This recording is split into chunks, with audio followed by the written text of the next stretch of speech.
Hello, my dear students. This is Shobna Sharma, faculty of Mount Litra Z School, Jhansi. Children, as I told you that in my previous lecture, I completed chapter number 2. Now, in this video, we will recapitulate both the chapters. That is chapter number 1 and chapter number 2. So, let's begin. So, in chapter number 1, we have learned what is a computer. A computer is an electronic machine which makes our work easy and it works very fast. Children, this is the picture of a computer. Second point, parts of a computer. There are 4 basic parts of a computer. First is monitor, second keyboard, third mouse, and fourth is CPU. Now we will discuss each part of a computer. The first comes monitor.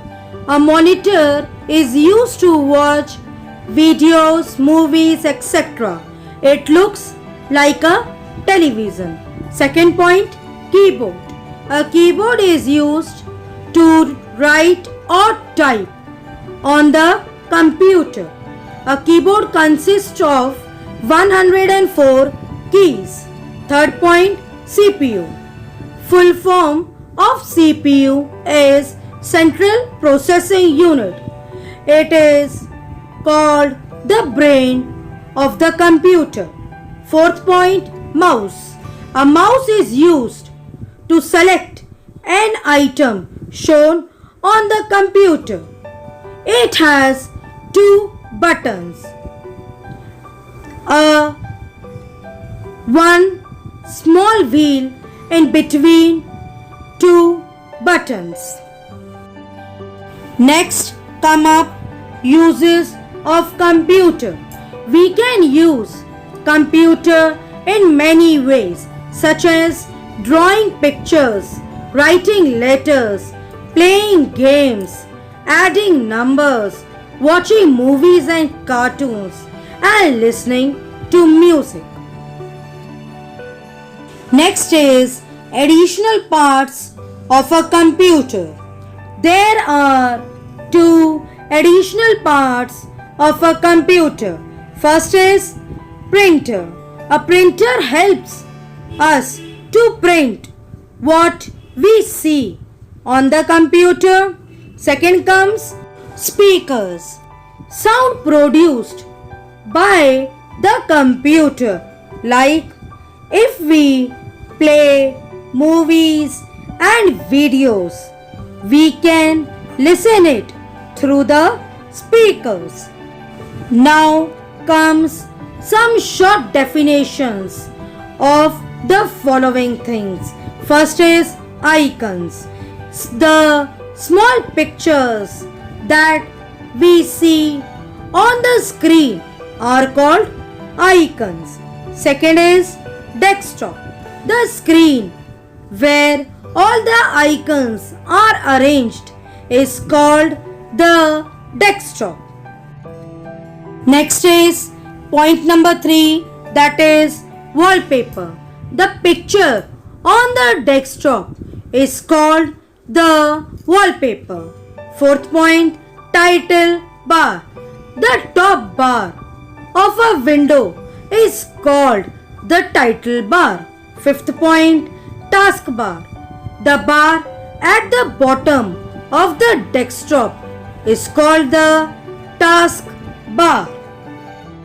Now we will discuss chapter number 2, input and output devices. The first comes input devices. Devices that allow us to send information to the computer. Input to a computer is usually given by clicking the mouse or by typing on the keyboard. Now next comes output devices. Devices that allow us to receive information from the computer. Output from the computer may be printouts from the printer, sounds on the speaker, or images on the monitor.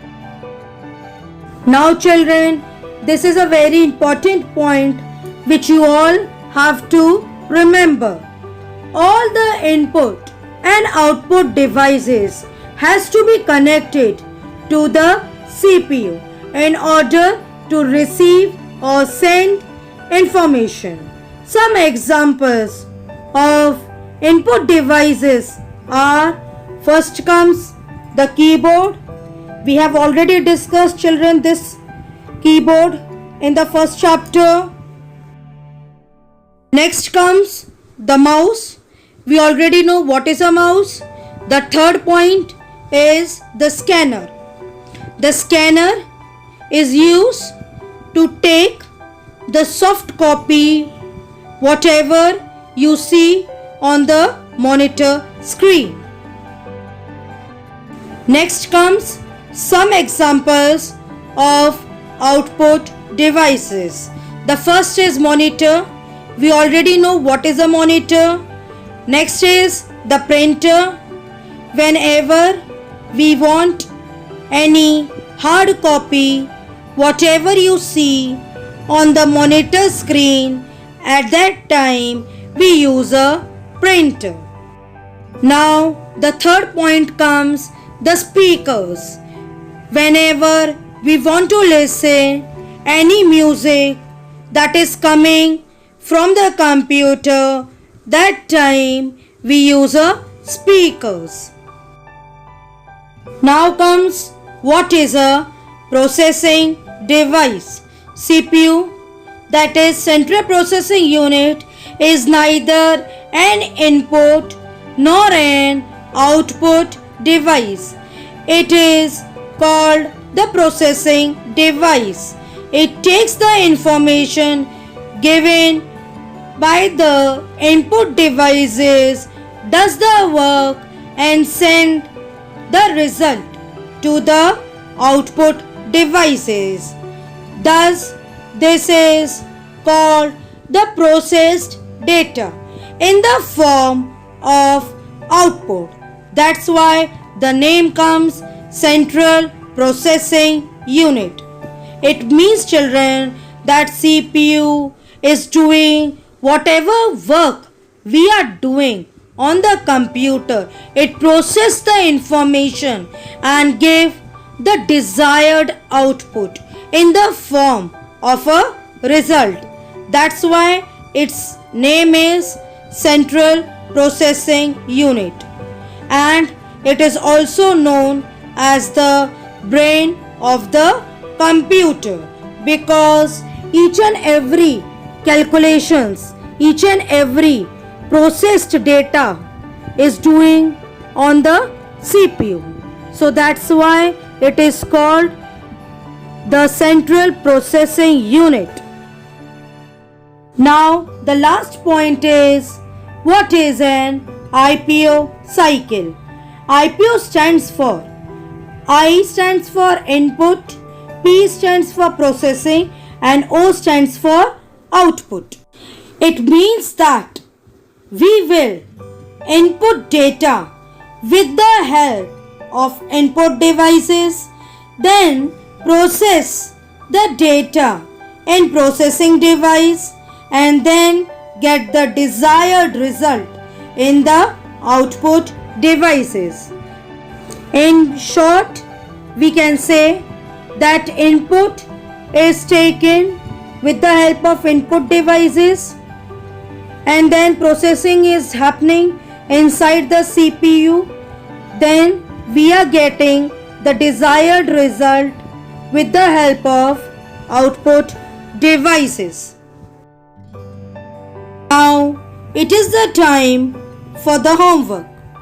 So today's homework is, dear parents, kindly help your ward to read chapters 1 and 2 carefully. Now at last, stay safe, stay at home, sanitize yourself, take care of your family and yourself, and do study in this lockdown period. Thank you.